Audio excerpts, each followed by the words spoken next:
Hello, it's James from Princeps Education, and today we are taking a very quick look at the topic of photosynthesis. Now, this miraculous process is what allows green plants, algae, and even some bacteria to capture sunlight and transform it into energy that they can then use for growth. In plants, this process normally takes place in the leaves, like this happy guy here, and more specifically in the part of the plant cell called the chloroplasts. Chloroplasts contain a pigment called chlorophyll that is the bit that is responsible for actually absorbing all of that light from the sun.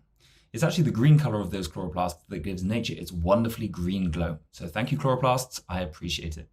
Now, the incredible thing that photosynthesis does is it takes carbon dioxide from the air and water from the ground, and using the energy of that sunlight, it turns them into glucose and oxygen.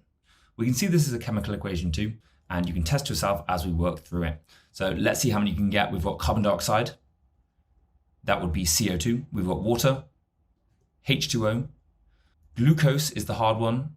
That is C6H12O6, and then oxygen, a little bit easier, just O2. Perfect. If you got all of those right, nice job. And if you didn't, keep practicing until you have it down.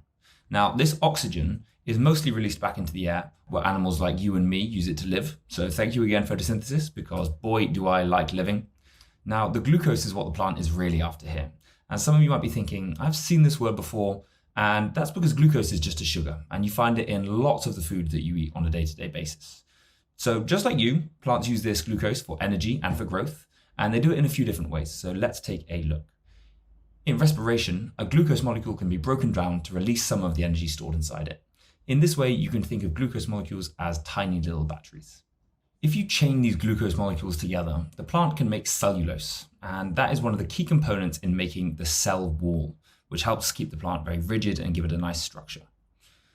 You can also chain glucose together in a different way to make starch, which can be stored by the plant as a food supply. It does this for times when photosynthesis is not happening, like at night or in the winter. Finally, glucose is needed to make amino acids, which are the building blocks of proteins. Amino acids are responsible for everything from enzymes to hormones to DNA. So they've got a pretty important job in biology. To sum it up, photosynthesis is an essential process that sustains life as we know it. It's the reason why plants are green, why we have oxygen to breathe, and why our planet thrives with biodiversity. Understanding photosynthesis is a key concept for biology students, so visit Princeps Education to get support from our expert tutors anywhere in the world.